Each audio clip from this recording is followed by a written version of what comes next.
মদন বাবু, মদন বাবু, মদন বাবু, মদন বাবু,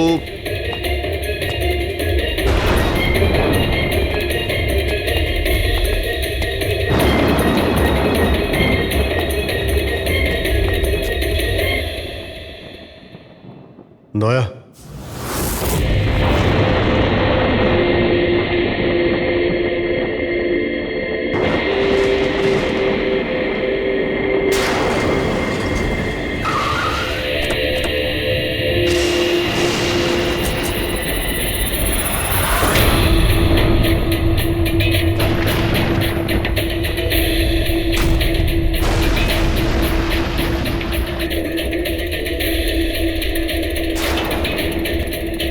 মদন বাবু, এই কে, এই কে এখানে?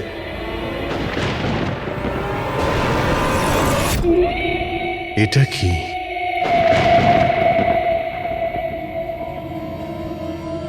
পুতুল?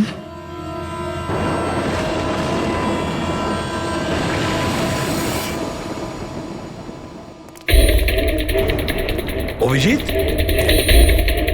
স্যার, আমরা দেরি করে ফেলেছি।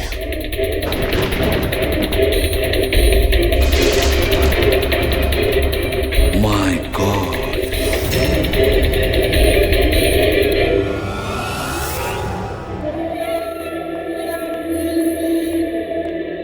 এই নিন।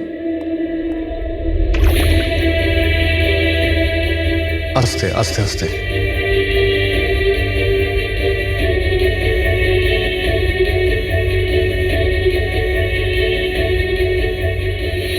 মদন বাবু, আপনি ঠিক আছেন তো? কেন, কি হয়েছে আপনার? কেউ আছে যে আমাকে প্রাণে মারতে চায়? কে? ও আমার আশেপাশেই আছে। আমাকে কখনো একলা ছাড়ে না। হয়তো এখনো আমাকে দেখছে, শুনছে। দেখুন মদন বাবু, একদম চিন্তা করবেন না, আপনার কিচ্ছু হবে না, আমরা আছি না? মদন বাবু, আপনি কার কথা বলছেন? কে কে আপনাকে বিরক্ত করছে? পুতুল, কাঠের পুতুল। কাঠের পুতুল? হ্যাঁ। না মানে ওটা ওরকম নয়, যারা কথা বলতে পারে না, অন্যের ইশারায় নাচে। এই কাঠপুতুলগুলো কথা বলে, কথা বলতে পারে, নিজেরা চলে চলে ফিরে বেড়ায়।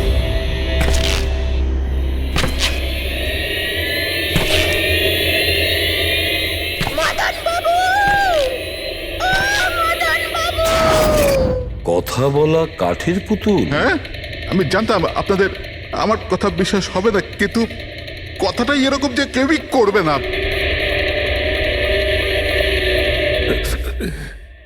স্যার, আপনি এরকম কোনো পুতুলের ব্যাপারে শুনেছেন কখনো?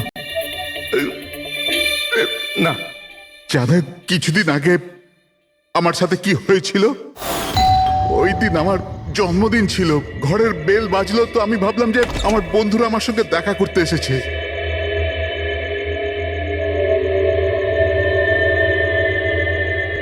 এত রাত্রে কে বেল বাজালো?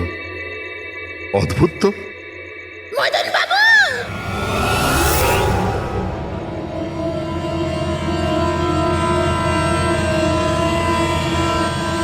কে? দেখতে পাচ্ছেন না? আমি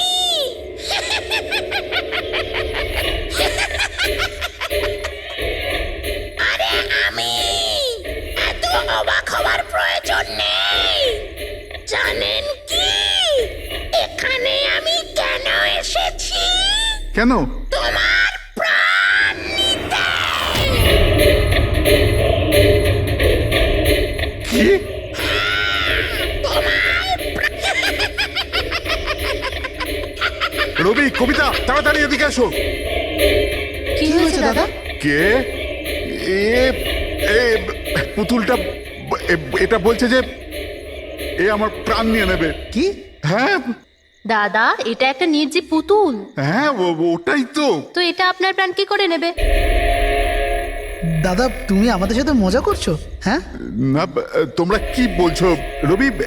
আমি এরকম অদ্ভুত মজা কেন করব, তাও আজকের দিনে? আরে আমি নিজে শুনেছি যে ও বলল যে ও মেরে ফেলবে এক আমাকে। মিনিট, আমি দেখছি। কি? আস্তে আস্তে রবি। শান্ত হন।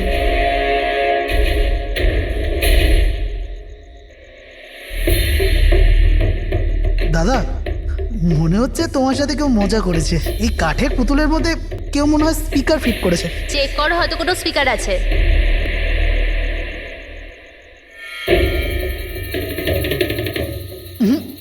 না, এখানে তো কিছু নেই। এখন কোথায় ওই পুতুলটা? কি করে থাকবে? আমি ওই সময় ওকে একদম ভেঙে চুরে জ্বালিয়ে দিচ্ছি, শেষ করে দিয়েছি। হুমকি দিচ্ছিল আমাকে। ওকে আমি কিভাবে এমনি ছেড়ে দিতাম? আপনি কি সত্যিই দেখেছিলেন? হ্যাঁ, আমি মদনবাবু, এটা হতে পারে যে আপনি কোনো স্বপ্ন টপ্ন দেখেছিলেন। না, আমি দেখেছিলাম ও একলা। আমি আর একবার নয়, এরকম আমার সাথে বেশ কিছুদিন পর। আমার মনে হয় মদন বাবুকে মারার সব থেকে ভালো উপায় এই যে ওনার বুকে ছুরি ঢুকিয়ে দিয়ে। এতে তো পুরো মেঝে রক্তে খারাপ হয়ে যাবে। সবচেয়ে বেস্ট উপায় হলো মদনবাবুকে বিষ দেওয়া হোক। একটা কাজ করা যাক, কেননা ওনার গলায় টিপে দেওয়া যাক।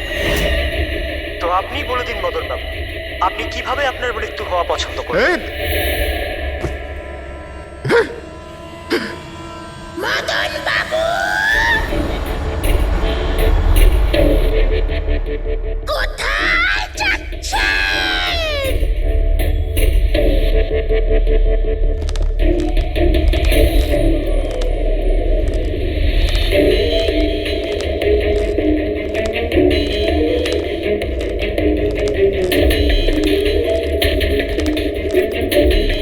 তো বলুন মদন বাবু।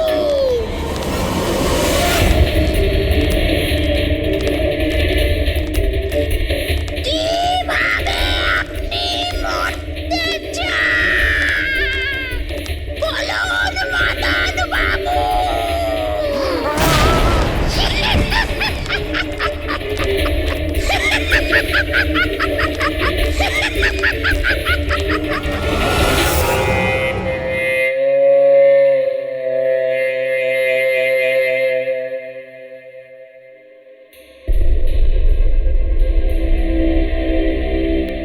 সত্যি মদনবাবুর প্রাণ সত্যিই সংশয় ছিল। উনি সত্যিই বলছিলেন, কোনো ভ্রম ছিল না। এর মানে স্যার, মদনবাবুর খুন এই পুতুলটা করেছে? কি যে বাজে কথা বলো না। পুতুল আবার খুন করতে পারে নাকি? তাহলে স্যার, খুনটা করলো কে? সেই ফেডরিক, যে কাঠের পুতুলের খেলাটা ভালো করে জানে। যখন আমরা এখানে এসেছিলাম তখন এই পুতুলটার হাতে এই ছুরি ছিল। সমস্ত প্রমাণ তো এর দিকেই আঙুল তুলছে। তাহলে খুন এই করেছে। দাদা, দাদা, প্লিজ প্লিজ, দাদা। স্যার, এই পুতুলটা খুন করেনি। এক মিনিট, আপনারা কে? স্যার, আমি কবিতা, ওনার স্ত্রী। আর ইনি মদন দা, ওনার বড় ভাই। উনি হলো রবি। তাহলে আপনারা এতক্ষণ কোথায় ছিলেন, কি করছিলেন? স্যার, আজ আমাদের ম্যারেজ অ্যানিভার্সারি, সেজন্য আমরা বাইরে ডিনার করতে গেছিলাম। আমরা মদন দাকেও বলেছিলাম সাথে যেতে, কিন্তু উনি বারণ করে দিলেন। আর এইসব। আপনি বলছেন যে মদনবাবুর খুন এই পুতুল করেনি? হ্যাঁ স্যার, এই পুতুলটা খুন করেনি। আপনি কি জানেন খুনিকে? আমার পুরো বিশ্বাস ওনার খুন সাদুল করেছে। উনি উনি ওনার উপর বদলা নিতে চেয়েছিলেন। আচ্ছা, যার কথা বলছেন সে কে? কিসের প্রতিশোধ নিতে চাইছে? সাদুল একজন ভেন্টাকলিস্টার ভয়েস ওভার আর্টিস্ট ছিল। মদনদা আর রবির বড়দা অঙ্কুশদার ছোটবেলার বন্ধু। অঙ্কুশদার ছোটবেলা থেকেই সাদুলকে খুব ভালোবাসতো। যখন উনি দেখলেন সাদুল জীবনে কত ঠোকর খাচ্ছেন, তো 5 বছর আগে উনি নিজের বাড়িটা সাদুলকে দিয়ে দিলেন, যাতে উনি ওনার থিয়েটার গ্রুপ চালাতে পারেন। যদি ওরা কোনোদিন অঙ্কুশদাকে ভাড়ার টাকা দিতে পারেনি, কিন্তু অঙ্কুশদার এই নিয়ে কোনোদিনই কোনো দুশ্চিন্তা হয়নি, কারণ উনি জানতেন যে এই কলাতে অত পয়সা পাওয়া যায় না। সাদুল আর ওনার স্টুডেন্টরা অঙ্কুশদার বাড়ি থেকেই নিজেদের ভেন্ট্রালোকুইজমের প্র্যাকটিস করত। পুতুল দিয়ে কথা বলানো এই শিল্পের ঘন্টার পর ঘন্টা বসে রিহার্সাল করত। তাহলে একটা কথা তোমরা ভালো করে বুঝে নাও, ভেন্ট্রিলোকিজম এই শিল্পটা সহজ নয়, কিন্তু এটা আবার এতটাও মুশকিল নয়। এই শিল্পটা করার যে পদ্ধতি, এটার নামেই লুকিয়ে আছে। ভেন্ট্রিলোকিজম একটা ল্যাটিন শব্দ, যাতে ভেন্টারের মানে হচ্ছে পেট আর লোকি মানে হচ্ছে বলো। তাহলে ভেন্ট্রিলোকিজমের অর্থ পেট দিয়ে বলো। যেমন, হ্যালো বরুণ, কেমন আছো? তারপর একদিন অঙ্কুশদা মারা গেলেন, আর সব কিছু বদলে গেল। কারা? আরে আরে আরে আপনারা কি করছেন? আরে কি হলো? আপনারা কে? আরে কি করছেন?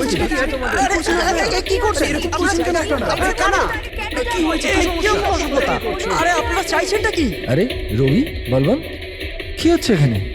কি হচ্ছে? এই যে এতদিন ধরে তোমরা বিনা পয়সার ফুটনি মারছিলে না, আজ থেকে বন্ধ হয়ে গেল। আমি এখানে কোনো ধর্মশালা খুলে রাখিনি। কিন্তু বলবন্ত, অঙ্কুশ তো বলেছিল যে... কে অঙ্কুশ? যে মরে গেছে, যে আর বেঁচে নেই, পৃথিবীতে আর নেই। এতদিন পর্যন্ত ওর পদ্ধতিতে চলেছো, আজ থেকে আমার পদ্ধতিতে চলতে হবে, বুঝতে পেরেছো? চলো জায়গা ফাঁকা করো। রবি, বোঝাও তোমার দাদাকে। ও কি বোঝাবে আমাকে? আমি বুঝতে পারি তো সবকিছু। আর যদি এখানে থাকতেই হয় তো ভাড়া দিতে হবে। ভাড়া? হ্যাঁ, ভাড়া। কত ভাড়া দিতে হবে আমাদের? 4 লাখ। 4 লাখ? 4 লাখ টাকা তো আমাদের কাছে নেই। নেই যখন তখন খালি করো, না হলে আমি পুলিশকে ডেকে তোমাদের সবাইকে জেলে পাঠিয়ে দেবো, আর ওখানে থাকবার জন্য কোনো ভাড়াও দিতে হবে না। বলবন্ত, আমাদের কিছুটা সময় দাও, তাড়াতাড়ি আমরা কোথায় যাব? সময় টময় কিছু পাওয়া যাবে না, অনেক দেখেছি, অনেক হয়েছে তোমাদের তামাশা। চলো স্যার এরকম করবেন না প্লিজ স্যার, প্লিজ স্যার এরকম করবেন না আর স্যার। 1 মিনিট, যতদিন না তোমরা আজ পর্যন্ত ওর ভাড়া দিচ্ছ, এই যে তোমাদের জিনিসপত্র পড়ে আছে না, আর এগুলো কি, এই কাঠপুতুলগুলো, এগুলো সব আমার কাছে থাকবে। কিন্তু তুমি এই সমস্ত জিনিস নিয়ে নিলে আমরা ভাড়া কি করে দেব? ওসব আমি জানি না। স্যার এরকম করবেন না স্যার, আমরা আপনার সব টাকা মিটিয়ে দেবো স্যার, প্লিজ। স্যার, আপনার এগুলোকে নিষ্প্রাণ কাঠের পুতুল মনে হয়, কিন্তু আমাদের কাছে এগুলো প্রাণের সমান। ও ভাই ট্র্যাজেডি কিং, তোমার এই যে সব মেলোড্রামা আছে না, এগুলো আমার দাদা অঙ্কুশের সাথেই চলতো, আমার সাথে নয়। আর এই যে কি এ 4 লাখ টাকা রোজগার করে দেবে এই কাঠপুতুলগুলো। আরে 4 লাখ কি, 4,400 টাকাও রোজগার করে দিতে পারবেন এই কাঠপুতুলগুলো। জানো কেন? কারণ এই শিল্প শেষ হয়ে গেছে, জিরো। এই যে তোমাদের গুরু আছে না সাদুল, ওরই মতো কোনো কাজের নয়, লুজার, একজন লুজারও, বুঝলে? বেরো বেরো। এই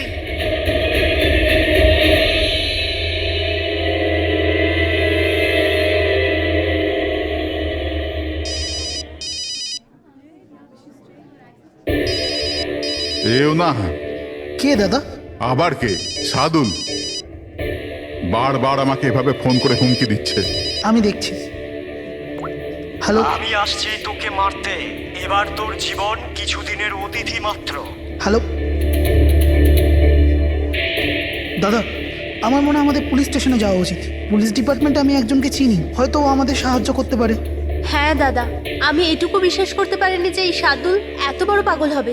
আমাদের পুলিশের কাছে যাওয়া উচিত। কোনো লাভ নেই, এই সাদুল নিজের মোবাইল থেকে ফোন করছে না, কোনো ল্যান্ডলাইন নাম্বার থেকে করছে। Landline number? আমি খোঁজ নিচ্ছি নাম্বারটা কোথাকার। কি? এটা কি বলছো তুমি? হ্যাঁ, ঠিক বলছি। এই নাম্বার এই হসপিটালের মর্গ রুমের। সাদুল আমাকে হসপিটালের মর্গের রুম থেকে কেন ফোন করবে? এই নাম্বার থেকে এনাদের কাছে ফোনে হুমকি দিচ্ছে, কাল রাত আর আজ সকালেও দিয়েছে, টানা 3 দিন ধরে আসছে। কে করছে এই কল? স্যার, এই ফোন দিয়ে কারোরই ফোন করবার কোনো অনুমতি নেই। আমি সারাদিন এখানেই থাকি, এই ফোন থেকে কেউ কোনো ফোন করেনি। তাহলে তুমি নিশ্চয়ই কল করেছো। স্যার আমি কেন ফোন করব? আমি তো আপনাদের চিনিও না। হ্যাঁ হতে পারে তুমি সাদুলের কথা করেছো। কি নাম বললেন আপনি? সাদুল। সাদুল? এই যে এ হলো সাদুল, চেনো তুমি একে? এ আপনাদের কি করে কল করবে? কেন করতে পারবে না কল?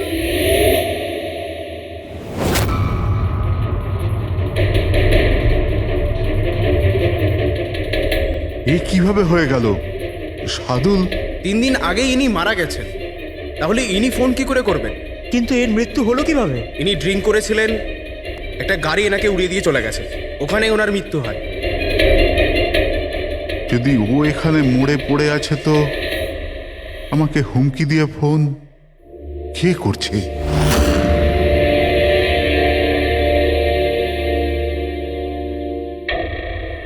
স্যার, হ্যাঁ, পুলিশের রেকর্ড অনুযায়ী তো এই সবকটা কল মর্গের ল্যান্ডলাইন থেকে এসেছিল। কিন্তু মর্গেন ল্যান্ডলাইন তো কেউ ইউজই করে না, তাহলে সব কি করে? পূর্বী ভালো করে চেক করো, দেখো ব্যাপারটা কি। মনে হচ্ছে ব্যাপারটা গোলমেলে। স্যার, হ্যাঁ, উনি কিচ্ছু জানতে পারবেন না, আপনি এরকম কেন বলছেন? কারণ সিআইডি স্যার জীবিত লোকেদের ধরতে পারে, আত্মাদের নয়। আর আমি জানি এটা সাদুলের আত্মাই করেছে। দেখুন, এই আত্মা বলে কিছুই হয় না। আর আপনি একজন এডুকেটেড পার্সন হয়ে এইসব বলছেন? আপনিও তো পড়াশুনো জানা, আপনি বলুন না, একটা লাশ মর্গ থেকে ফোন কি করে করতে পারে? কি করে ওই মদনদার সাথে ওই পুতুলটা কথা বলতে পারে? স্যার, তাদের এটা নর্মাল মনে হচ্ছে। আপনারাও এমন কিছু ফিল করেছেন যেটা মদনবাবু করেছিলেন? হ্যাঁ স্যার। না, বাঁচাও, আমি তোমাদের ছাড়বো না। তোমরা খুব বিরক্ত করছো আমাকে, তোমাদের সবাইকে মেরে ফেলবো আমি, ছাড়বো না। দাদা, সরে যাও। না দাদা কি হলো? এদিকে আসবে না। আরে কিন্তু দাদা এটা কি করছো তুমি? দাদা কি? কাঠপুতুল আছে এখানে, সরে থাকো। কাঠের পুতুল? আমাকে মারতে এসেছে, আমি বলেছিলাম না। দাদা 1 মিনিট। দাদা এটা কি করছো তুমি? রবি, এই এই আওয়াজটা উপর থেকে আসছে। হ্যাঁ, কিন্তু উপরে তো কিছুই নেই, পুরো তো স্টোর রুম আছে আর একটা বন্ধ ঘর আছে। Store room? হ্যাঁ, ওই স্টোর রুমের মধ্যেই তো আমি সমস্ত কাঠপুতুলগুলো একটা বড় বাক্সের মধ্যে তালা লাগিয়ে বন্ধ করে রেখেছি। কাঠের পুতুল? ওগুলো সব বাইরে চলে এসছে কিভাবে? কি?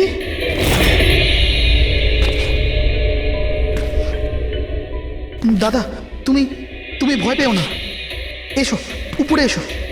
রবি, কিন্তু চলো আস্তে আস্তে সামলে।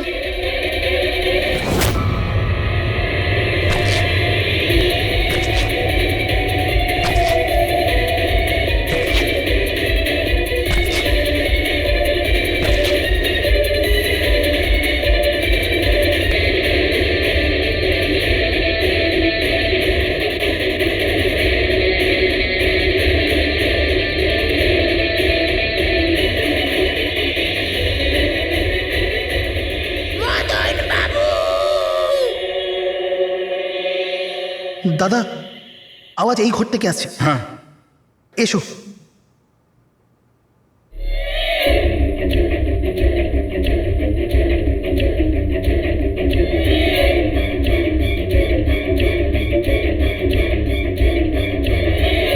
মদন বাবু,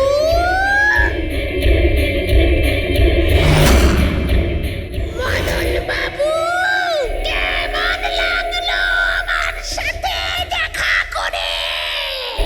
ভাবলাম মারবার আগে একবার দেখা তো করে নি। আমি বলেছিলাম না কথা বলে। স্যার, মদন দাদা সব পুতুলগুলোকে বাক্সে বন্দি করে রেখেছিল, কিন্তু কি করে জানি না এই পুতুলগুলো কোথা কোথা থেকে বেরিয়ে আসছিল। আমরা ওই বাক্সটাও দেখতে চাই, ওই রুমটাও যেখানে ওই তোমরা কাঠের পুতুলটা দেখেছিলে, সেটা কোথায়? স্যার, দুটো ঘরই উপরে স্যার। চলো দেখাও। আসুন স্যার।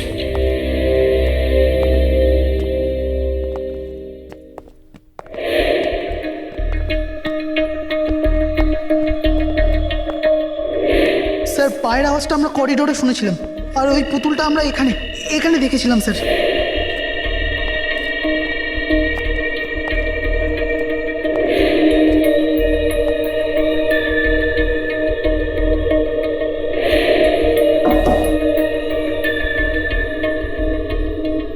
আচ্ছা এটা বলুন যে এই রুমটা এত ফাঁকা কেন?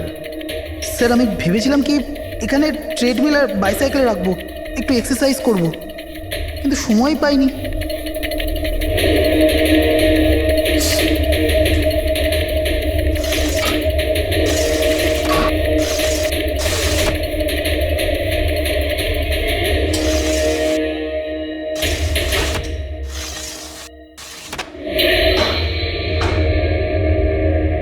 স্যার এটা তো বন্ধই হচ্ছে না।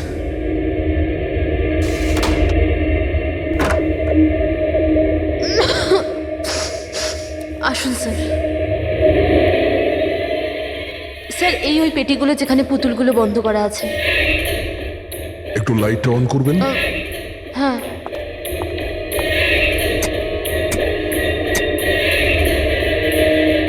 স্যার এই ঘরটা অনেক দিন ধরে বন্ধ আছে, তো মনে হয় বাল্বটা খারাপ হয়ে গেছে।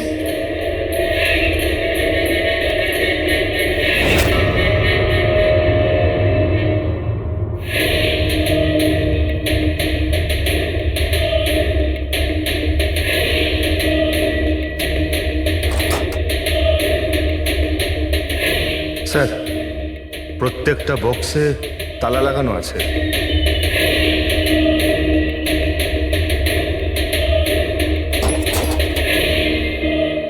কিন্তু এই তালাটা শক্তপোক্ত নয়, যে কেউ একে খুব সহজেই খুলতে পারে।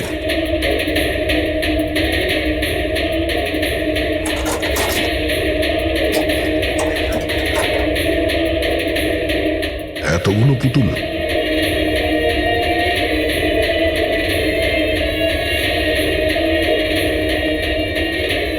দেখি একটু এতে কোনো মেকানিজম করা নাই তো? স্যার আমি আপনাকে বলছি তো এরা কথা বলে না। স্যার নিশ্চয়ই সাদুলের আত্মা এসে এদের কথা বলায়। ভেতরে কোনো মেকানিজম কিন্তু কোনো স্পিকার তো নেই যার থেকে আওয়াজ আসবে। স্যার উনি কিন্তু ঠিক কথাই বলছেন, না তো কোনো মেকানিজম আছে না কোনো স্পিকার, কিন্তু তাহলে এই পুতুলগুলো কথা বলে কি করে?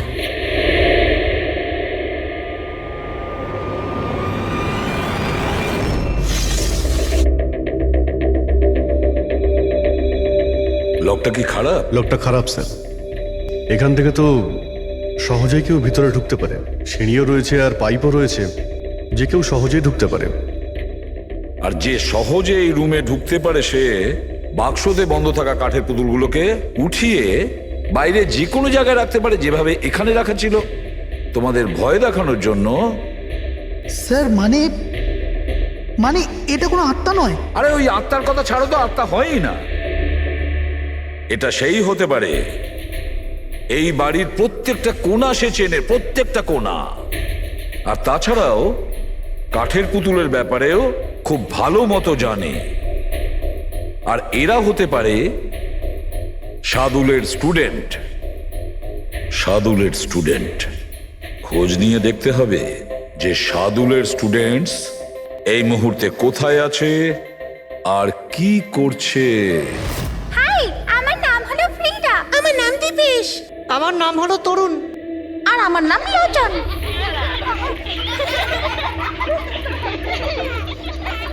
আজ আমি তোমাদের একটা দারুণ গল্প শোনাতে চলেছি। না, সবসময় কেন তুমি শোনাবে গল্প? আরে তুই তো আপত্তি কিসের?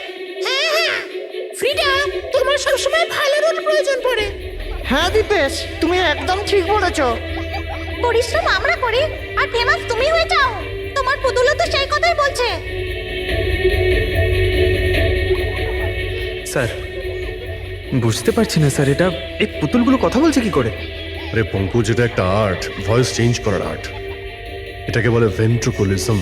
একদম, কথা তো এরাই বলছে, কিন্তু মনে হয় যেন এই আওয়াজ পুতুলের মুখ থেকে বেরোচ্ছে। কিন্তু স্যার এরা কোথায় কথা বলছে আপনি দেখুন না, এদের তো ঠোঁটটা পর্যন্ত বন্ধ। দেখো আমি বলছি আমি বেস্ট। এটাই তো শিল্প পঙ্কজ, মুখ না খুলে এত পরিষ্কার কথা বলা, আওয়াজ এখানে এই পেট থেকে বেরোয়। ওই আত্মাও এদের মতো শিল্পীরই তৈরি করা। ওই পুতুলগুলো এই আর্টের দ্বারাই মদনবাবুর সঙ্গে কথা বলে, আর ওই নিউজ রিডারও। কিন্তু স্যার এরা তো পুতুলগুলোকে হাত দিয়ে নাড়াচ্ছে স্যার। হ্যাঁ, এরকমই তো হয় পাপেট শুয়ে। কিন্তু মদন বাবু ওই পুতুলটা দেখেছিল স্যার, ওটাতে কেউ হাত দিয়ে নাড়াচ্ছিল না, আর না কথা বলছিল এভাবে। হ্যাঁ ঠিক আছে, হতে পারে কোনো মেকানিজম ফিট করেছিল ওই পুতুলে, যেটা কোনো রিমোট কন্ট্রোল দিয়ে অপারেট করা হতো। স্যার কিন্তু রবি বলছিল যে ওর ভেতর কিচ্ছু নেই, কিচ্ছু নেই।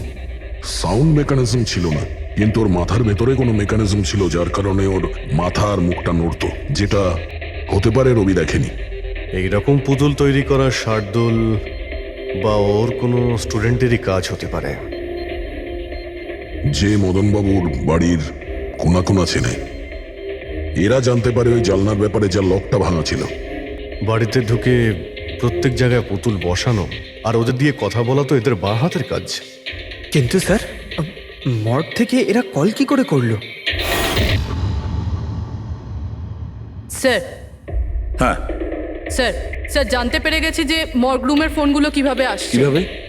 স্যার এর জন্য স্কুফিং সফটওয়্যার ব্যবহার করা হয়েছে। স্কুফিং সফটওয়্যার? সেটা আবার কি? স্যার এক্ষুনি বলছি।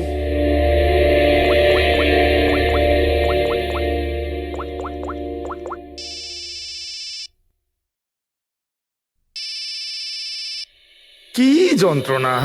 আমার ওয়াইফকে এখনই ফোন করতে হলো। হ্যাঁ স্যার, আমি কারেন্টের বিলটা দিতে না আবার ভুলে গেছি।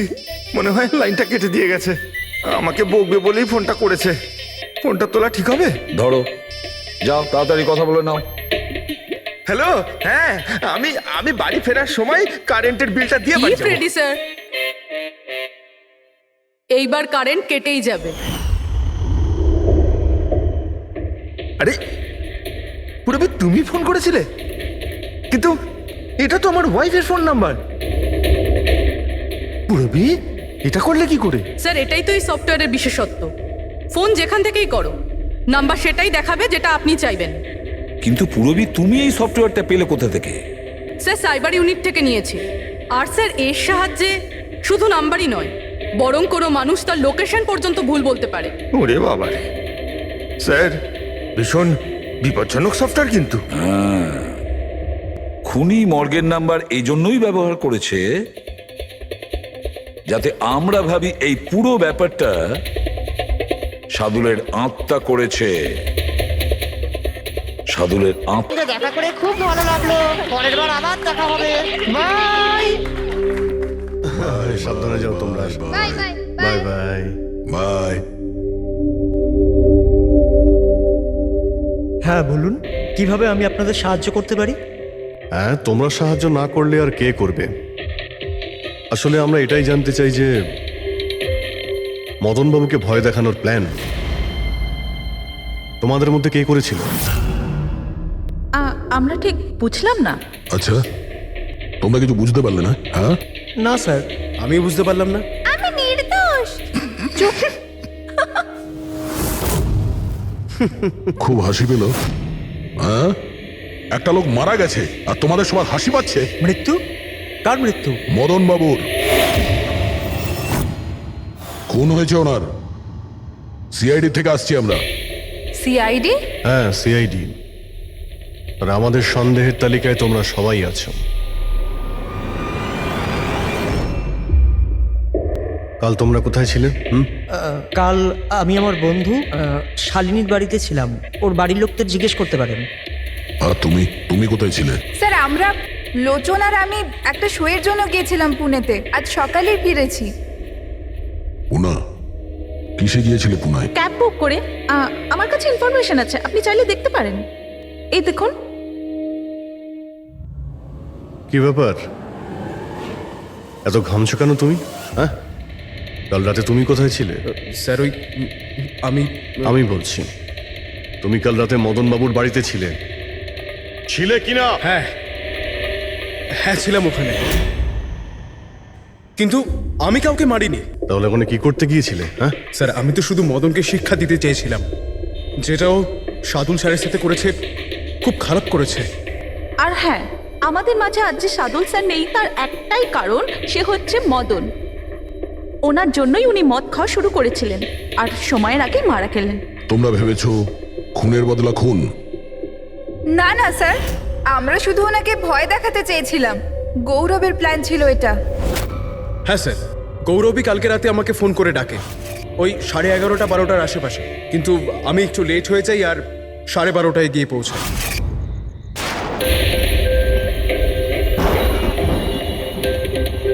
আজ তো এমনিতেই অনেক লেট হয়ে গেছি, মেরেই ফেলবে গৌরব আমাকে। চলে গেছে হয়তো ভিতরে, এবার ওকে ইশারা কি করে করবো?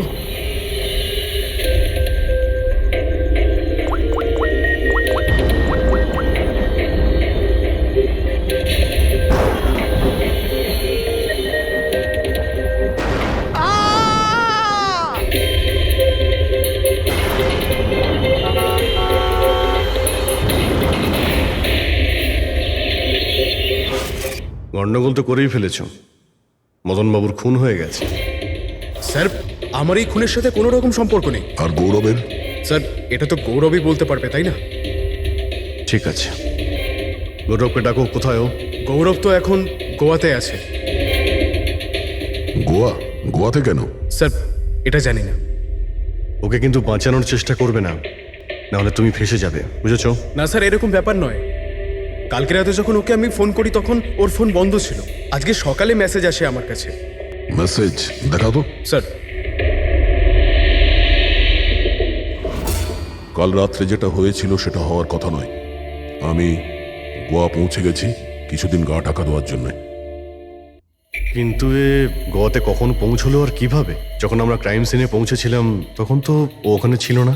হ্যাঁ, যদি আমরা এটাও ভেবে নিই যে যখন আমরা ওখানে পৌঁছলাম তার ঠিক আগে ও ওখান থেকে বেরিয়ে গেছে, তাহলে ও গোয়া কি করে পৌঁছবে? খুন হয়েছিল রাত 1টার সময় আর তারপরে আমরা ওখানে পৌঁছেছি। ফ্লাইট নেই গোয়া যাওয়ার জন্য। স্যার, হতে পারে ফ্লাইটে না গিয়ে বাসে বা গাড়ি করে গেছে হয়তো। না পঙ্কজ, ড্রাইভ করে গোয়া পৌঁছতে মিনিমাম 12 ঘন্টা লাগে, আর এই মেসেজটা এসছে সকাল 9টার সময়। মানে গোয়া পৌঁছানোর আগেই ও মেসেজ করে দিয়েছে যে ও গোয়া পৌঁছে গেছে। পঙ্কজ, খোঁজ নিয়ে দেখো যে গৌরবের ফোনের লাস্ট লোকেশন কোথায় দেখাচ্ছে। তুমি গৌরবের নাম্বারটা দাও। আচ্ছা, ঠিক আছে, থ্যাংক ইউ। স্যার, স্যার গৌরবের শেষ লোকেশন ছিল ওই মদনবাবুর বাড়ি, আর কাল রাত 11:30টার সময় ওর মোবাইল বন্ধ হয়েছে। 11:30? Hello, thank you sir. Gaurav নামের কোনো ব্যক্তি গোয়ার কোনো ফ্লাইটেই ছিল না, না আজকে সকালে না কাল রাতে। আর তাছাড়া স্যার, একে কোনো এয়ারপোর্টে সিসিটিভি ফুটেজেই দেখা যায়নি। মানে আমাদের সন্দেহ একদম ঠিক, গৌরব এখানেই আছে। তাহলে ও বা অন্য কেউ ওর ফোন থেকে এই মেসেজটা পাঠিয়েছে যে ও গোয়া চলে গেছে। কিন্তু স্যার, কেউ এরকমটা করবে কেন? সেটা তো আমি জানি না ফ্রেডি, কিন্তু একটা কথা আমি বুঝতে পারছি না, গৌরব তো চাইলে যে কোনো সময় মদনবাবুকে মারতে পারতো। এসব নাটক করার কি প্রয়োজন ছিল? আর ওরার 4 জন এই কাঠপুতুলের খেলাটাই বা কেন খেলছিল? আর ও যদি মদনবাবুকে মেরেই থাকে তাহলে ওর 4 জন বন্ধুকে কেনই বা বললো না? সন্দেহটা আমার এইখানে। এর একটাই কারণ বস, হতে পারে গৌরবকে তাড়াহুড়োতে মদনবাবুকে মারতে হচ্ছে যখন ও ধরা পড়ে যায়, আর না হলে খুনি গৌরব না অন্য কেউ। স্যার, খুনি যদি অন্য কেউ হবে তাহলে গৌরব কোথায়? হতে পারে খুনি গৌরবকে মেরে গায়েব করে দিয়েছে, আর আমাদের সামনে এমন প্রমাণ ফেলে দিয়েছে যে আমাদের মনে হয় যে ও পালিয়ে বেড়াচ্ছে, গোয়াতে আছে ও। এই লোকটা ভাঙা রয়েছে। এই জানলা দিয়ে গৌরব আর ওর বন্ধুরা ভিতরে আসতো আর মদনবাবুকে ভয় দেখাতো। আর এই গৌরব কাল রাতে এখানে এসেছিল, তারপর থেকেই গায়েব হয়ে গেছে। তাহলে হতে পারে ওর সঙ্গে যা হয়েছে এখানেই হয়েছে। কিন্তু ওর সাথে যদি এখানে কিছু হয়ে থাকে তাহলে কিছু না কিছু তো ট্রেসেস পাওয়া উচিত। তাহলে একবার টেস্ট করে দেখা যাক। রবি, স্যার,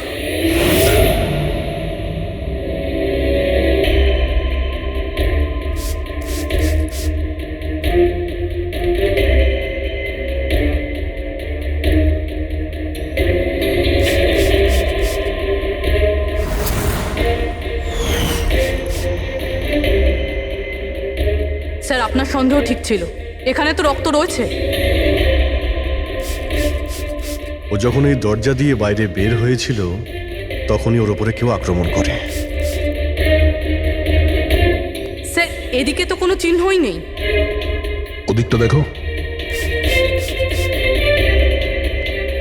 এই যে স্যার। ওখানেও দেখো।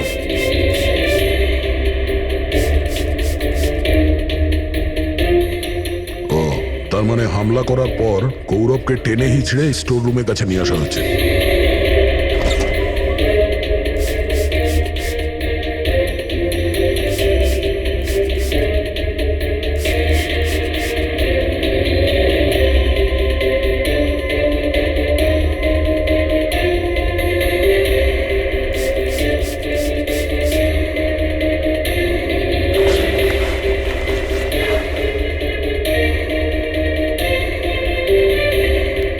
রক্তের দাগ তো এতটা অবধি রয়েছে, তার মানে গৌরবকে এখানেই। আর আমরা এখানে এলাম কিন্তু আমরা জানতেই পারলাম না। আর তারপরও গায়েব হয়ে যায়। মনে হচ্ছে এখন বডিটাকে কোথাও পুঁতে দিচ্ছে এই বাড়ির লোকেরা।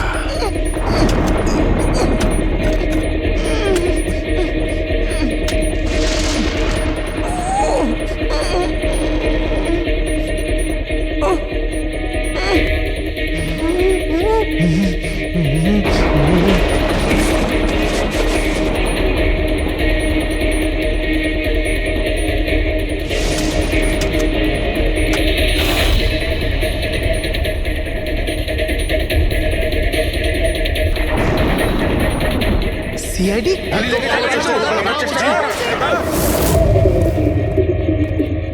সরে যাও, পিছিয়ে যাও। স্যার। হ্যাঁ, জীবিত আছে। তাড়াতাড়ি হসপিটালে নিয়ে যাও। তোমরা কবর দিতে চাইছিল ওকে? হ্যাঁ, কিন্তু আপনি কি করে জানলেন আমরা এখানে? আজকাল মোবাইলের মাধ্যমে আমরা অপরাধীকে ধরে ফেলি।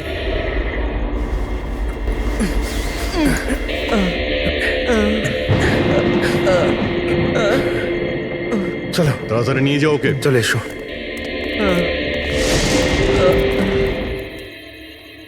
ওই স্বার্থপর আর লোভী মানুষটার মরে যাওয়াই ঠিক ছিল। অঙ্কুশদা মারা যাওয়ার পর মদনদা নিজেই সব প্রপার্টি দখল করতে চেয়েছিল। আমরা কি পেতাম? লবণঙ্কা। আমরা এই প্ল্যানটা তখন বানালাম যখন বাড়িতে ওই কাঠপুতুলের ঘটনাগুলো ঘটছিল। আমরা জানতাম স্যার কোনো আত্মা টাত্মার চক্কর নয়। এই জন্যই আমরা এক রাত জাগলাম যাতে এই পুতুলটার রহস্যের পর্দা খুলতে পারি। আর তারপরে তোমরা গৌরবকে ধরে ফেলো। হ্যাঁ,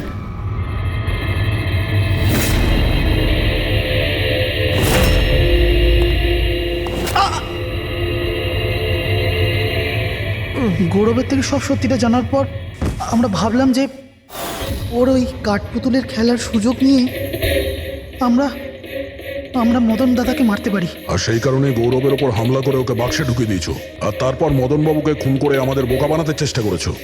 আর এটা দেখাতে চেয়েছিলে যে খুন পুতুল করেছে। হ্যাঁ, আমরা জানতাম যে সিআইডি কখনোই আত্মাদের গল্প আর পুতুলদের খেলার উপর বিশ্বাস করবে না। আর আপনারা সোজা সন্দেহ করবেন সাধুনের স্টুডেন্টদের, বিশেষ করে গৌরবের ওপর। আর আমাদের মিসলিড করার জন্য গোয়ার ওই মেসেজ পাঠিয়ে দিলে। হ্যাঁ, আমরা ভেবেছিলাম যে আপনারা সারা জীবন ধরে গৌরবকে এখানে ওখানে খুঁজতে থাকবেন আর আমরা ওকে মেরে এখানে পুঁতে দেবো। টাকার জন্য তোমরা নিজের দাদাকে মেরে ফেলেছ। কি করবে এই টাকা নিয়ে? আর না এখন এই টাকা তোমাদের জেলে যাওয়ার থেকে বাঁচাতে পারবে, আর না ফাঁসির দড়ি থেকে। সঙ্গে কথা আছে। আমি কিছু কথা বলতে চাই না। অনেক হয়ে গেছে স্যার, আপনারা আমাদের এইভাবে বিরক্ত করতে পারেন না। কেউ তোমাদের জ্বালাতন করছে না, আমরা নিজেদের কাজ করছি। যাও। কিছু শুনতে চাই না, যান এখান থেকে। আরে একজনের খুন হয়েছে, তোমরা কি বুঝতে পারছো না? তা কি হয়েছে? আমরা কি খুন করেছি নাকি? হ্যাঁ, আমরা গরিব মানুষ, ভিক্ষা করে খাই, তার মানে কি আপনারা আমাদের উপর দোষ দিয়ে দেবেন? দেখুন না,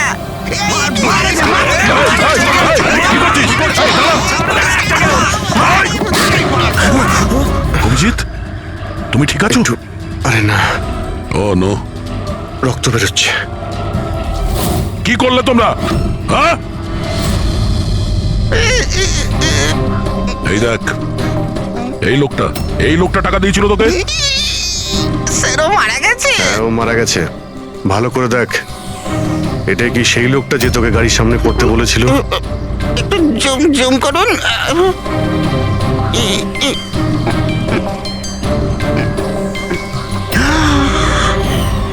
এমন ঘড়ি তো ও পড়েছিল। হতে পারে যে লোকটা একে টাকা দিয়েছে সেই প্রমাণটা লোপাট করার জন্য ওকেও মেরে দিয়েছে। চালায় বললাম আমি, ধরেছে তো ছাড়তে হ্যাঁ পঙ্কজ, চাইছে না। হ্যাঁ আচ্ছা, ও ঠিক আছে, ঠিক আছে, ওকে ওকে, থ্যাংক